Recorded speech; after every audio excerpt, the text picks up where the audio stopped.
aqui com mais um Tecnopolítica. A gente está gravando aqui na CryptoRave. A gente está num sábado, quase 18 horas. E eu tô aqui com a Tamires Orefice. Pô, Tamires, ela é professora de Direito e Tecnologia na Zumbi dos Palmares e ela é mestranda no curso de Direitos Humanos na PUC São Paulo. Tamires, obrigado por você conversar com a gente aqui no Tecnopolítica. E eu vou entrar direto no tema, né? Tamires, você está acompanhando a regulamentação da inteligência artificial no Brasil. Eu queria que você desse uma geral para as nossas ouvintes e para os nossos ouvintes o que é essa regulação, né? Porque eu tenho algumas dúvidas sobre ela, mas eu queria antes que você desse uma geral para a gente. Bom, prazer estar aqui. Eu sou ouvinte legal. do Tecnopolítica também, então estou numa emoção também Legal. de participar. Bom, a regulamentação, ela tem, o texto em si, ele tem muitas críticas, longe de ser perfeito o texto, mas eu acho que é um caminho para a gente entender e minimamente falar sobre direitos digitais e ter uma proteção maior para os titulares, né? Para os usuários. Os pontos assim, que me chamaram mais atenção de crítica no texto, que agora ainda vai, lógico, passar pela Câmara, é sobre a abertura que eles fazem de uma possibilidade do reconhecimento facial ele ser entendido e utilizado na segurança pública.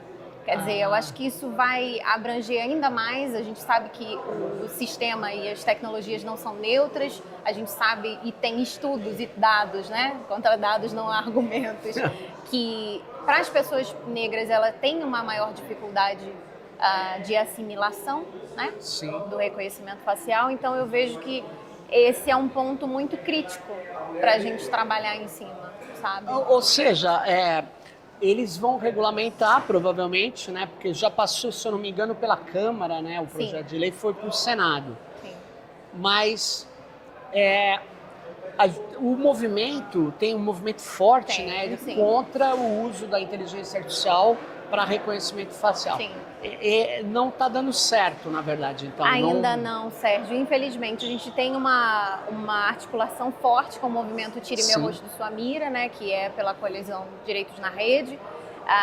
E em diversos países essa tecnologia já foi banida. É mesmo? É isso que a gente... Sim, a União Europeia, por exemplo, ela baniu, justamente por entender e ouvir a pesquisa, né, os pesquisadores, e a academia em si, que foi um avanço, né?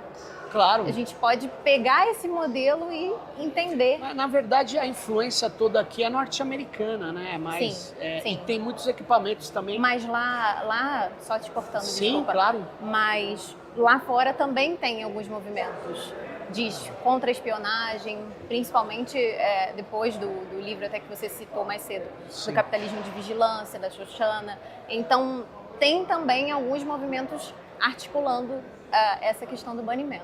Porque o banimento, eu estava vendo, tem até um site da Anistia Internacional. Sim. Ela é contra o uso, exatamente porque ela, em geral,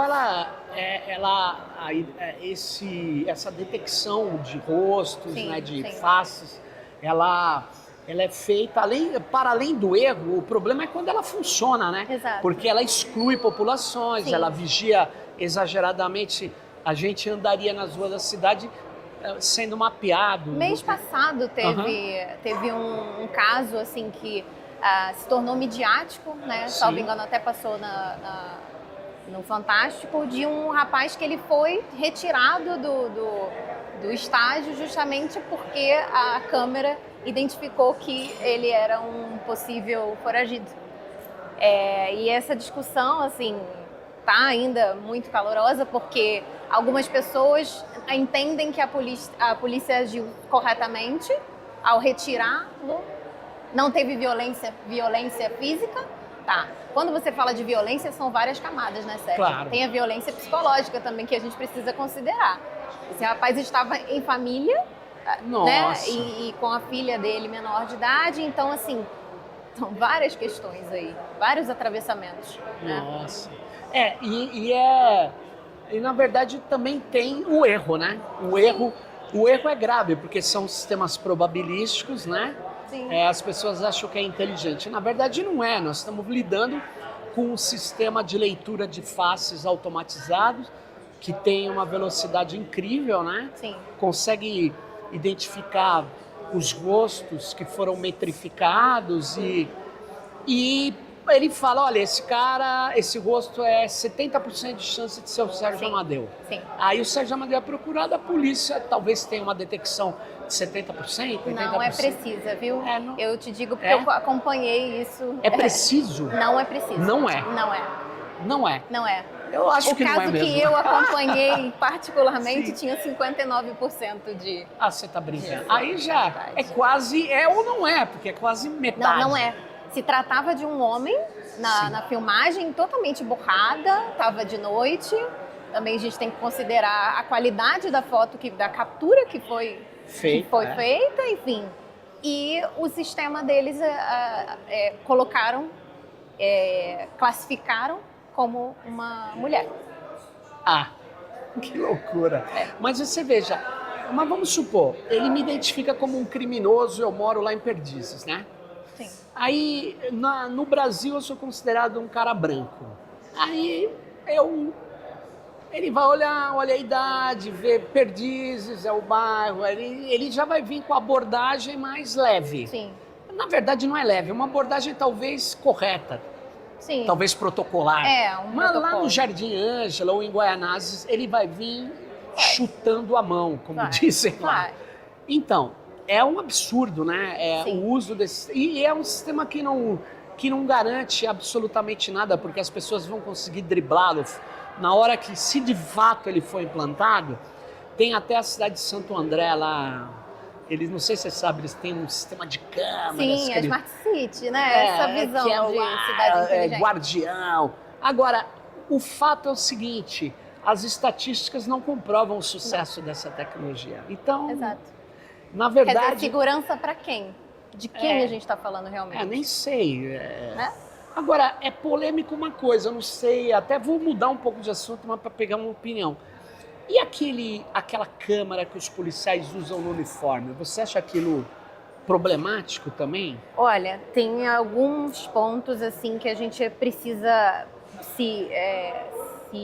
ser observados, né? Sim. A questão da câmera eu acho positivo, porque a câmera corporal ela te traz uma certa contraprova, né? Você está falando de um policial que ele vai filmar a abordagem e você vai ter a sua palavra contra as imagens, né? As imagens talvez não vão poder mentir. Só que a questão que foi até abordada ontem em um dos painéis é que o próprio servidor, a própria hospedagem, ela é feita num sistema da polícia. Aí não dá. E aí a gente entra numa outra camada, Sérgio. A gente não está discutindo a Justiça 4.0. Como que os sistemas e as audiências, enfim, as questões nossas sigilosas que deveriam ser, não são através de um software livre, de uma coisa nossa. Ou no mínimo... Aí a gente entra numa outra... ou no mínimo uma hospedagem, um controle das informações dos dados em um ambiente seguro. Seguro, vamos colocar entre aspas. Mas minimamente você ter essa segurança, percebe? Então é um pouco preocupante, a gente precisa entender como positivo, mas tem as críticas que a gente precisa fazer. Sem dúvida, é interessante isso. Mas agora nós estamos vivendo em São Paulo uma situação muito particular com a PM está sendo levada a se tornar uma milícia, na minha opinião, exageros, quebra de regras de um policial, ele é o principal defensor da lei na rua, vamos dizer assim. Sim. Ele tem que cumprir a lei tanto quanto qualquer cidadão, ou talvez mais, né? Porque ele é o representante do Estado.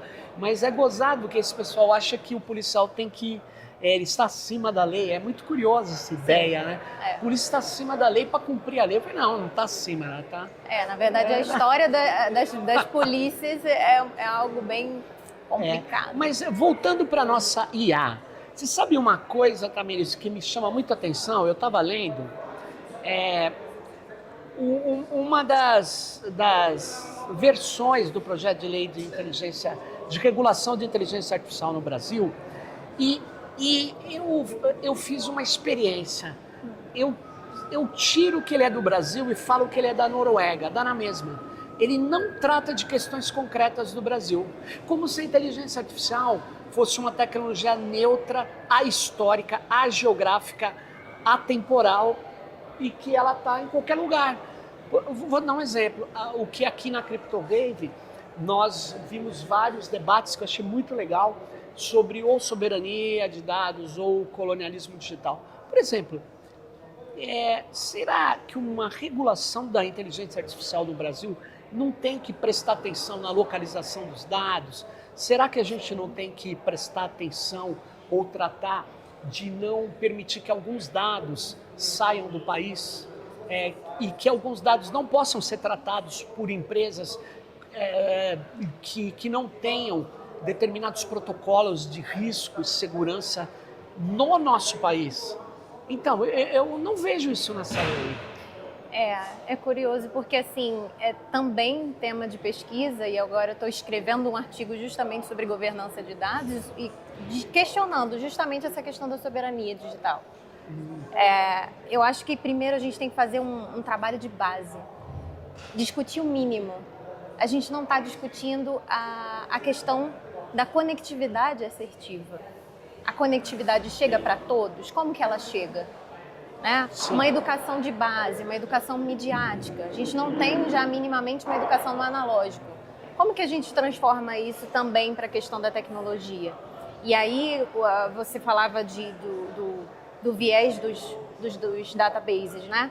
Sim. A falta de pessoas negras na tecnologia, eu acho que é um ponto muito a ser observado, né? De que forma esse modelo é treinado? Com quais dados? Em quais lugares? Que a gente consome muitas tecnologias de fora, mas qual minimamente a gente produz aqui? Percebe? Então... O treinamento dos modelos é com dados de outros povos. Exato. Eles vêm, coletam os dados de forma gratuita e vendem o produto pra gente. Exatamente. A gente está vendo agora a questão toda do ChatGPT. Então, assim, eu costumo dizer que eu não sou tecnofóbica, mas eu acho que minimamente a gente tem que saber para onde a gente está usando, para onde a gente está indo e ter crítica. E uma coisa que você está falando agora me chamou também uma atenção. Existia várias iniciativas no Poder Judiciário de treinar modelos em língua portuguesa para poder trabalhar os inúmeros processos que entram para vários tipos de coisa, até para classificar documentos ou para juntar petições que são de um mesmo assunto, né? Na verdade, isso matou, porque quando vem o ChatGPT o ano passado, de sucesso, paralisou vários usos, desenvolvimentos próprios que estavam acontecendo. E é curioso, o Conselho Nacional de Justiça parece que não há um veto com o uso das Big Techs. Sim. E, as empresas têm interesses econômicos, judiciais, políticos no Brasil, e o judiciário parece que desconsidera isso. É como se pegasse o Marcola e falasse, não, o Marcola vai fazer o acerto no Big Data aqui que vai analisar o caso do PCC. Eu sei que é um pouco exagerado o que eu falei, mas é mais ou menos isso. É assim, delicado esse assunto, porque eu passei a estudar justamente por conta da pesquisa a Justiça 4.0. E eu vi que o CNJ, inclusive, tem alguns... regulamentos. Não regulamentos. Aí, tem alguns acordos. Ah, é? Sim, com empresas. É um assunto bem delicado, com muitas camadas. Mas é uma empresa que tem acesso a dados, inclusive sigilosos. A gente viu isso acontecer agora com a questão do Musk com o STF. Vazaram dados sigilosos. A gente está falando de soberania. Que loucura! Para onde que a gente está indo? se a própria justiça tem acordos com essas empresas que financiam isso e que... Porque aí é que tá. Eu tenho aqui dois papéis. Eu vou entender minimamente que isso vai ser positivo para os advogados numa execução. Eu vou ter acesso aonde que está esse devedor, né? Entendo. E encontrar para executá-lo. Só que assim, cyberstalking, a privacidade fica comprometida. Nada. Que loucura. Não, mas, por exemplo, isso também não está regulado na lei no caso do regulamento da inteligência artificial, ou tá? Mas a gente tem a Lei Geral de Proteção de Dados. Ah, você tem Sim. razão. Tem, mas tem uma agência nacional de proteção de dados que ainda a composição foi feita Sim. com Bolsonaro, com o objetivo até mesmo de anular determinadas áreas da lei. É a minha impressão. Até porque, Sérgio, muita gente ainda confunde a regulamentação das plataformas, a regulamentação da IA com a regulamentação da internet. Aí toda essa ainda questão de liberdade de expressão e minimamente uma caçada, né, aos direitos. A gente está aqui discutindo regulamentação das plataformas. Claro. E a forma como elas vendem nossos dados, a forma como elas usam esses dados, né? E muitas das vezes dados sensíveis que a gente está falando. Claro, claro. Só que a gente também tem o Marco Civil da Internet, que é muito importante, que foi pioneiro nisso. Claro. E que tocou em pontos também de privacidade e proteção de dados. Foi uma lei bem até efetiva minimamente. Claro. Não, foi bom você lembrar disso, porque o Marco Civil, ele é uma lei mais relacionada à internet. Sim, mesmo. Sim. Ele garante que tenha neutralidade na rede, sim, que é um termo ruim, porque é uma tradução literal do inglês, do net neutrality. Sim, sim, sim. Mas, na verdade, a gente está falando que o controlador dos cabos não pode interferir no fluxo de dados que passa por eles, é isso. Está falando de informação, não interferência, integralidade de informação. Integralidade de informação, exato. E a gente dá garantia jurídica para uma série de atividades econômicas e culturais e Sim. de entretenimento na internet, né? E foi muito importante estabelecer as regras, parar com aquela coisa toda. O juiz pode suspender um serviço desde que ele nomeie claramente por que ele está fazendo isso e tal. E isso está correto, né? Eu defendo o Marco Civil integralmente. Sim. Só que na época as plataformas não eram tão relevantes. Não. E aí o que acontece? As plataformas digitais, elas precisam ser reguladas. A regulação que você falou das plataformas. Mas eu até agregaria uma outra coisa que você falou. Uma coisa é a regulação da internet, outra das plataformas e outra da inteligência artificial. Sim. São três coisas diferentes. Até porque a própria inteligência artificial, esses dias eu estava questionando assim, com um pesquisador sobre a explicabilidade. Quer dizer, a gente tem uma lei principiológica que trata da inteligência artificial, pelo menos a discussão dela, né, no PL 2338, mas como que eu explico realmente um algoritmo? Se os próprios matemáticos, enfim, os desenvolvedores ainda têm essa... que a gente precisa entrar mais no que seria a explicabilidade, né? É como eu estava falando em um curso que eu estava dando, sobre o princípio da transparência em IA, né? Eu falei, cara, eu sei que todo mundo clama pela transparência, mas eu nunca vi uma IA transparente. A OpenAI é transparente, o ChatGPT é transparente. E outra, talvez a transparência, você olha aquele conjunto de modelos transformados em código, você não consiga, nem quem é da OpenAI consiga entender. Mas não quer dizer que não tenha que ter transparência. A transparência precisa vir junto com vários outros elementos. Que seria responsabilização. E precisa vir com... prestação de contas, né, na verdade. Precisa vir também com auditabilidade. Sim. Porque muitas vezes o advogado, o jornalista, o membro da ONG, o defensor de direitos humanos não vai entender os códigos. Ele vai precisar de um apoio técnico. Exato. Então, mas aí é uma auditoria. Então, e outra coisa, muitas vezes, no caso agora da explicabilidade, que é uma outra coisa, eu acho assim, em algumas áreas do governo e da justiça, não dá para usar algoritmo não explicável. Porque você, como advogada, você não consegue nem combater o que ele... Exato. Porque você não sabe o que ele fez. Você sabe o resultado, mas por que ele chegou a esse resultado? Então, a explicabilidade em algumas áreas, na distribuição de benefícios, até mesmo